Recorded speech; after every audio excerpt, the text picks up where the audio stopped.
Heroines flops లో ఉన్న ఛాన్స్లు రాకున్నా ఓ మెట్టు దిగి బెట్టు విడిచి రెమ్యునరేషన్ తగ్గించుకుంటారు. కానీ రకుల్ మాత్రం ఈ కోవకు చెందదు.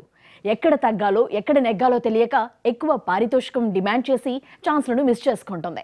రకుల్ ఇండస్ట్రీకి వచ్చి 10 ఏళ్లయింది. సినిమా ఇండస్ట్రీలో ఆటుపోటులు ఎలా ఉంటాయో చూసినా ఏమీ నేర్చుకోలేదనిపిస్తోంది. 5 ఏళ్ల నుంచి F45 బిజినెస్ లో బిజీగా ఉన్న టెక్నిక్స్ తెలియదా? ఈ అమ్ముడు హిట్ కొట్టి 2 ఏళ్లయింది. రారండై వేడకు చూద్దాం తర్వాత సక్సెస్ చూడలేదు.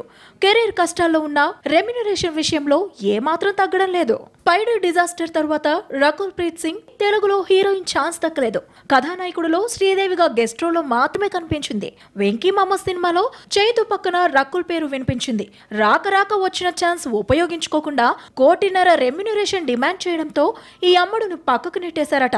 రకుల్ కి తెలుగులో ఆఫర్స్ రావడమే గగనమైపోతుంటే వచ్చిన ఆఫర్ ని తన్నేసుకుంది. తమిళం, హిందీలో చెరో 2 ఆఫర్స్ ఉండేసరికి రెమ్యునరేషన్ దగ్గర పట్టు విడుపు లేకుండా తనను స్టార్ ని చేసిన తెలుగు ఇండస్ట్రీకి దూరం అవుతోంది రకుల్. సక్సెస్ లో ఉన్న హీరోయిన్స్ కి లేని 1.5 కోటి పారితోషికాన్ని ఇవ్వని నిర్మాతలు రకుల్ కు ఎందుకు ఇస్తారు? అటుగా ఆలోచించకుండా చేతులారా ఛాన్సులు మిస్ చేసుకుంటోంది రకుల్.